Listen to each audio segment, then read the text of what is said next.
Magandang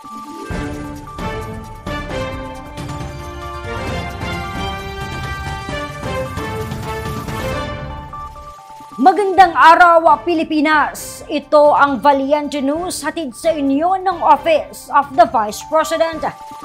15,000 pesos na karagdagang puhunan ang handog ng OVP sa isang estudyante mula sa Tacloban City para sa kanyang sinimulan na negosyo. Kumustahin natin ang kalagayan ng kanyang munting vulcanizing shop sa ulat ni Brian Latasa. Dito sa Barangay 105 sa San Isidro sa Tacloban City, matatagpuan ang vulcanizing shop ni Edward Abrugar, isa sa maraming natulungan ng programang Magnegosyo Taday ng Office of the Vice President sa pamamagitan ng OVP Eastern Visayas Satellite Office. Kuwento niya noong 2018 nang sinimulan niya ang kanyang munting negosyo. Nagsimula po kami magkaroon ng maliit na vulcanizing noong tumigil yung papa ko sa pagbiyahe ng pampasahero. Tumigil po siyang magbiyahe, kinakapos na rin po sa income. Medyo nagsimula po kami magtayo ng vulcanizing hanggang sa medyo lumagulago naman, kaya pinagpatuloy na lang po namin. Dahil nakapagtapos ng kursong automotive servicing, nagsimula si Edward sa pagkukumpuni ng mga sirang sasakyan hanggang sa nakaipon ng pera upang makapagtayo ng sariling vulcanizing shop.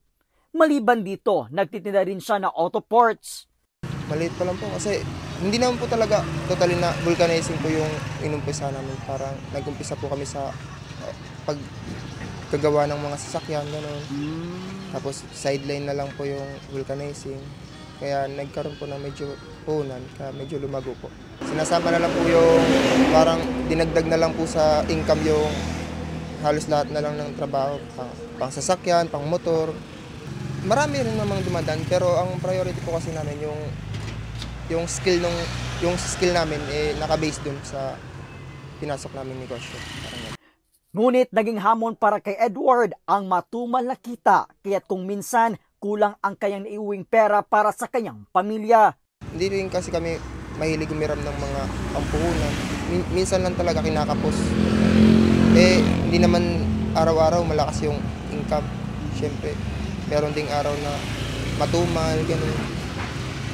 Yun lang yung kadalasan namin nararanasan. Kasi syempre hindi naman talaga to highway na maraming dumadaan. Based on barangay-barangay lang.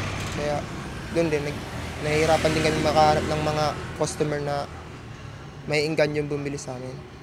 Buti na lang ay nahandugan siya ng 15,000 pesos bilang livelihood grant ng tanggapan ng pangalawang Pangulo sa pamumuno ni Inday Sara Duterte sa ilalim ng Magnegosyo Taday program na kanyang ipinagbili ng mga gulong at iba pang pangangailangan sa kanyang munting vulcanizing shop.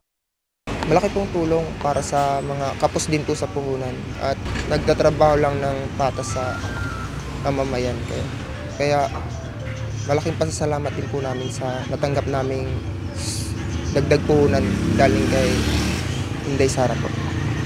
Bukod sa pagiging negosyante, nag-aaral din ngayon si Edward at kasalukuyang kumukuha ng kursong Bachelor of Science in Criminology. Mula po dito sa Tacloban City, ako po si Brian Latasa, ang lahat para sa Diyos, bayan at pamilyang Pilipino. Valiente News.